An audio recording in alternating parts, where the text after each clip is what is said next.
सर्वेभ्यः नमो नमः। जय श्री राम। सज्जनों, आज हम शिव जी को दूध क्यों चढ़ता है इस विषय पर चर्चा कर रहे हैं।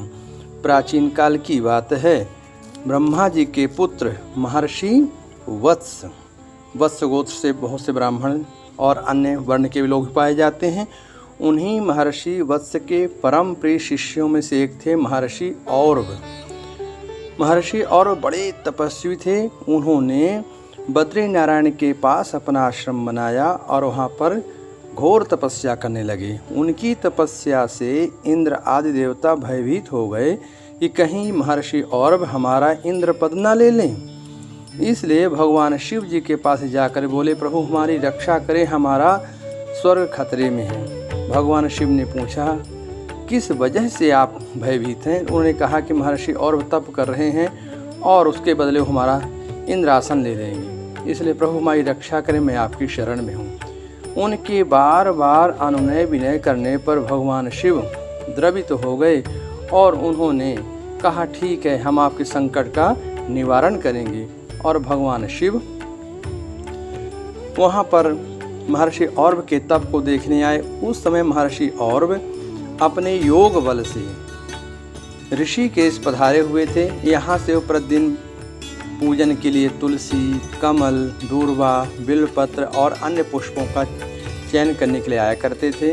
तो यहाँ आए थे तो भगवान शिव ने कौतूहलवश उनके आश्रम को ही जला दिया कि महर्षि औरव के तप और धैर्य दोनों को हम देखेंगे, तो उनका तप कैसा है, उनका धैर्य कैसा है। इस वजह से उन्होंने के आश्रम को दग्ध कर दिया और अपने कैलाश लौट गए। जब महर्षि औरव अपने आश्रम आए तो क्या देखे, पूरा का पूरा आश्रम उनका जल के राख हो चुका था।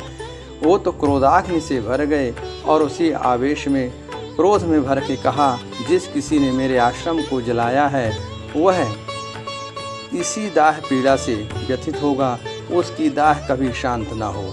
ऐसा कह करके वो भगवान नारायण को ध्यान करने लगे और उनके मुख से ये निकला हुआ शाप भगवान शिव को लग गया।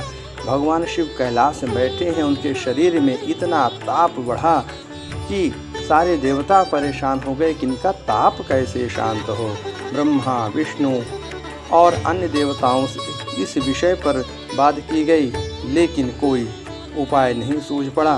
तब भगवान विष्णु जी ने कहा कि हे देव महादेव, एकमात्र इस ब्रह्मांड में गौ माता ही ऐसा है जिनके दुग्ध में वो शक्ति है, वो सामर्थ्य है जो सब प्रकार के रोग, शोक, ताप, संताप सबका तत्क्षण विनाश कर देती है। तो गौ दुग्ध का ये सामर्थ्य है, आप उसी का प्रयोग करिए। भगवान नारायण ने स्वयं गौ माता की आराधना की। उस समय गौ माता प्रकट हुई और एक नहीं, वहाँ पर अनेक गायें प्रकट होकर के और अपने थन से दूध की वर्षा करने लगी। मतलब थन के दूध की धारा शिव जी के ऊपर गिरने लगी, जिसके कारण कुछ ही क्षणों में भगवान शिव का जो ताप था, शाप का प्रभाव था, वह दूर हो गया। उनको शीतलता की प्राप्ति हुई। भगवान शिव उस शाप से मुक्त होते हुए, गौ का उपकार मानते हुए उन्होंने स्वयं यह वरदान दिया कि जो भी कोई भक्त मुझे दूध से नहलाएंगे, मेरा अभिषेक करेंगे, उनके हर प्रकार के रोग का, शोक का, ताप का, शाप का, संताप का मैं तत्क्षण विनाश कर दूंगा। तब से यह परंपरा पूरे ब्रह्मांड में चल रही है। हर लोक में भगवान शिव का अभिषेक होता है। स्वयं नारायण भी करते हैं और इंद्र आदि देवता भी करते हैं और ऋषि मुनि हम लोग भी करते हैं। सज्जनों, यह भगवान शिव के अभिषेक की जो कथा सुनते हैं, वो सुनने मात्र से ही कई शापों से, कई पापों से मुक्त हो जाते हैं। और जो कोई अभिषेक कर ले उसकी बात ही क्या। यह प्रसंग का वर्णन आपको वाराह पुराण में मिल जाएगा। आप वाराह पुराण का अध्ययन करके स्वयं इसका और विस्तार पूर्वक से ज्ञान प्राप्त कर सकते हैं। इसलिए निवेदन है कि आप अभिषेक करें। उसका पूरा फल तभी मिलेगा जब गौ का दूध हो। अन्य दूसरे दूध से अभिषेक करने का कोई फल नहीं। और गाय भी जो अपनी भारतीय मूल गाय हो, ये नहीं कि जो आजकल बहुत सी विदेशी गायें दूध के लोभ में सब लोग पालन पोषण कर रहे हैं, उन गायों से यह आशा करना व्यर्थ ही रहेगा। भगवान शिव आपको सदा कृपा करेंगे।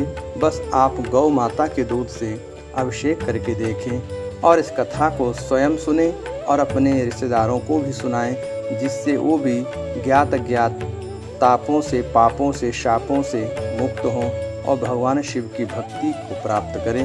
अगले वीडियो में आपके लिए कुछ नई बातें लेकर के आएंगे। आपका जीवन मंगलमय हो।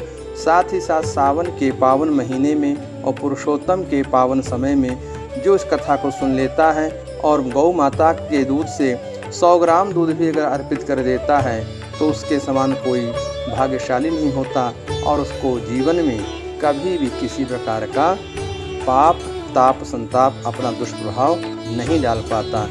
अगले वीडियो में पुनः कुछ नई बातें लेकर के आएंगे। भगवान शिव, माँ पार्वती आप पर सदा कृपा करें। आपका पूरा परिवार सदा सुखी रहे, मंगलमय रहे। जय श्री राम।